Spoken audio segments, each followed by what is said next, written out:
Yo, y'all know what it is, y'all know what it ain't. Oh, Jesus, this shit just not gonna stop, man. It's like a layer cake. You ever had a layer cake, folks? It's just layers on layers of type of shit. And you get so full by the end of it, folks. You really only ate, like, the first top of that motherfucker. So, after I did my last video, somebody hit me up with more information that's just been brought to the light today.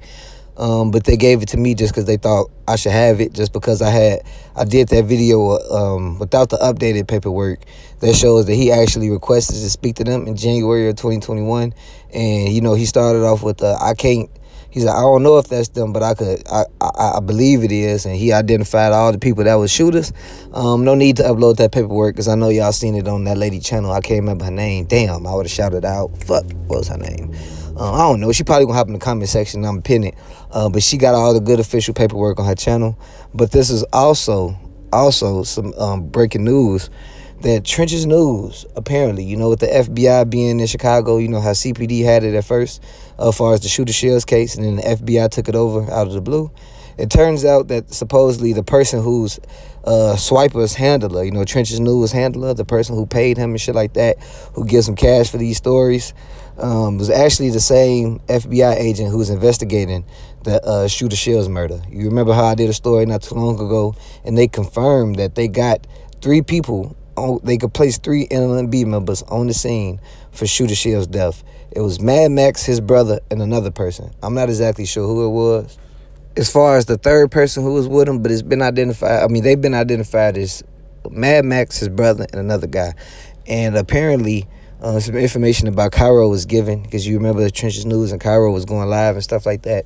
And the person told me, who sent me this information, like I said, you got to take it with a grain of salt. This is my personal person who talked to me about shit, let me know everything when I'm left in the dark.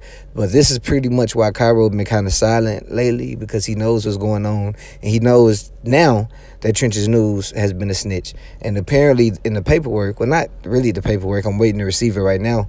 So from what I was told, was that Trenches News fell out with Cairo and a couple other NLNB members, and that's why he volunteered to give them information about the Shoota Shellz hit. It's all going to come to the light.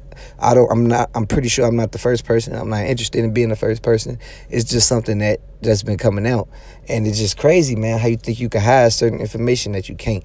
That's why you got to be such a thorough person, regardless if nobody's looking or if nobody's listening.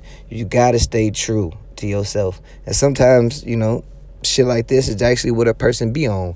But right now what's going on, and it's finna hit the internet pretty soon, that everything that's going on in the NLNB Drench Gang case with Shoota Shellz, it involves Trenches News as well. He's not placed on the scene for any of these murders, not for Shoota Shellz, not for FBG Duck, just not for any. He's just a confidential informant who could provide information because he's been in all these different gangs, and it's proven that he's been getting around the city a lot, so he could pretty much identify people involved in these cases. Wow, this shit getting out of hand, and it's getting to a point where I'm scared for my own safety, not because of Trenches News or not because I think somebody gonna kill me. It's just about who actually is snitches among us. Like, do I have snitches in my circle? Do I have, like, you know what I mean? You really got to evaluate yourself when you got this type of shit going on, honestly. Get in the comment section, let me know what y'all think below. I'm gone.